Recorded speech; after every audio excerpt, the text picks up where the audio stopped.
Et puis le premier prix est allé à une entreprise beaucoup plus importante, la fromagerie de Doukala. C'est une entreprise qui est adossée au Maroc à un groupe français, le groupe Bongrain. Là encore, un reportage d'Isabelle Pna. Le savez-vous, les Marocains consomment en moyenne 2 fois moins de fromage que les autres Maghrébins. Sur ce marché porteur, il n'a pourtant existé pendant longtemps qu'un seul opérateur au Maroc, la vache qui rit.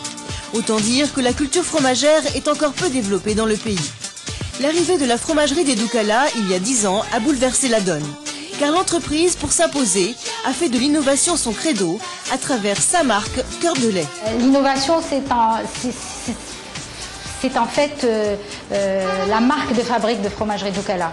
C'est vraiment quelque chose qui fait partie de notre culture. Dès le départ, quand on s'est lancé sur ce marché-là, il était très important pour nous d'ouvrir le marché, au-delà du fondu, au-delà de ce qu'a fait l'opérateur historique. Il fallait à la fois trouver pour nous des points de croissance, mais aussi également pouvoir proposer des produits qui à terme vont faire de nous le référent fromager du Maroc.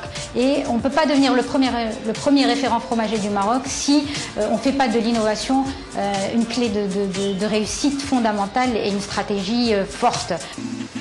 Des performances qui valent aujourd'hui à la fromagerie des Doukala de remporter le Grand Prix Maroc Innovation RAM LCI.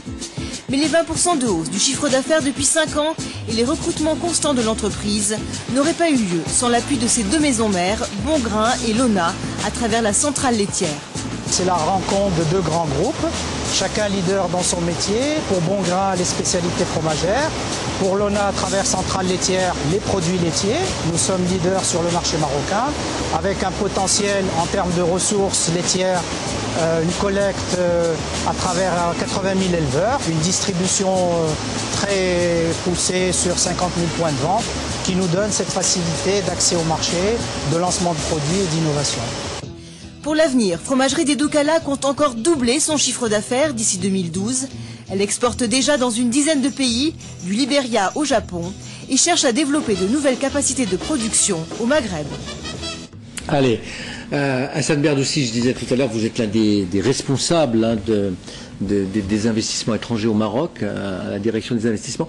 Ce sont 3 beaux exemples en fait, 3 beaux exemples à la fois d'investissements locaux adossés à des groupes étrangers. Qu'est-ce que vous pouvez dire à des investisseurs étrangers lorsque vous allez essayer de les convaincre de venir au Maroc? En tout cas, de plus en plus de choses. D'abord, ce qui me semble important qu'ils sachent, c'est que le Maroc est un pays ouvert, que l'économie marocaine est intégralement ouverte sur le plan sectoriel, mais aussi sur le plan du marché. Alors ce qu'il est important à noter, et ce que l'investisseur, qu'il soit français ou d'ailleurs, doit savoir, c'est qu'il n'y a plus de limite d'intervention sur le plan sectoriel, que l'énergie est ouverte, que les télécommunications sont ouvertes, que les phosphates est un secteur aujourd'hui ouvert. Ça, c'est la première chose. La deuxième chose, qui me semble être tout aussi important, c'est qu'on a tendance à réduire le marché marocain à ses 30 millions d'habitants.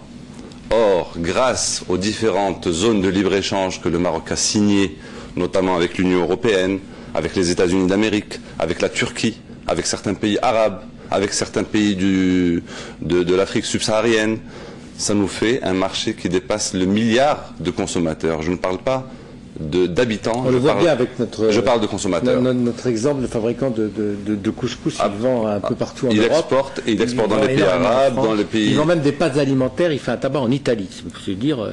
Donc ça démontre qu'aujourd'hui, il y a des liens tangibles avec un certain nombre de partenaires.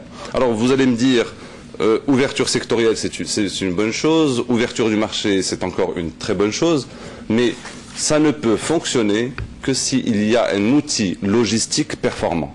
Parce que, j'en parlais tout à l'heure à mon voisin de droite, on ne peut exporter et importer de manière tranquille que s'il y a des dispositions et des instruments logistiques performants. C'est quoi? Au-delà des infrastructures? Au-delà des infrastructures, je voulais parler tout simplement du projet de Tanger Med, qui est aujourd'hui... Le port de Tanger. Le port de Tanger Med, puisque c'est comme ça qu'il s'appelle, devient aujourd'hui le premier port de transbordement dans toute la Méditerranée. Qui est à l'est de Tanger sur la Méditerranée, en face Gibraltar. Tout à fait.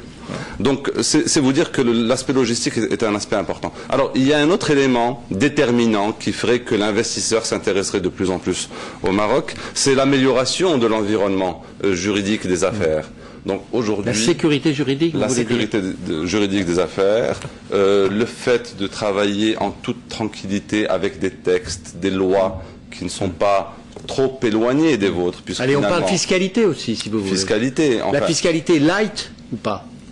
Nous avons une fiscalité qui est acceptable et qui est... J'aime bien le terme acceptable. Non, acceptable, c'est-à-dire que c'est une fiscalité qui est encourageante, ok, mais nous n'en faisons pas un moteur de séduction. Un produit d'appel. Nous ne faisons pas du tout de la fiscalité un produit d'appel. Par contre, nous utilisons d'autres éléments pour appeler les investisseurs. Et tout à l'heure, on parlait d'un certain nombre de secteurs, comme l'aéronautique, l'électronique, l'offshoring.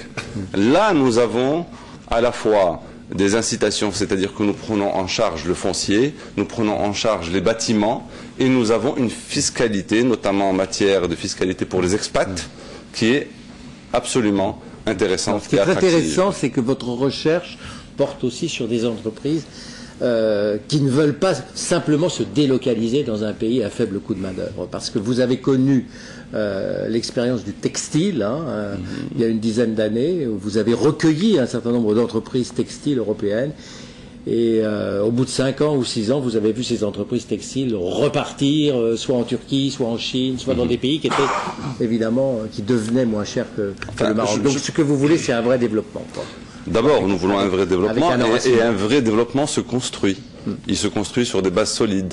Alors, quand vous faites allusion aux délocalisations, un terme qu'on n'apprécie pas tellement... non, mais c'est une réalité du monde moderne. Non, il faudrait plutôt parler de redéploiement, de diversification de débouchés. Et c'est sur cela que nous insistons. Moi, je voudrais vous donner l'exemple d'une entreprise française qui a ses emplois en France, qui est venue au Maroc, qui a développé son activité au Maroc et qui a pu maintenir ses emplois en France grâce à son développement au Maroc.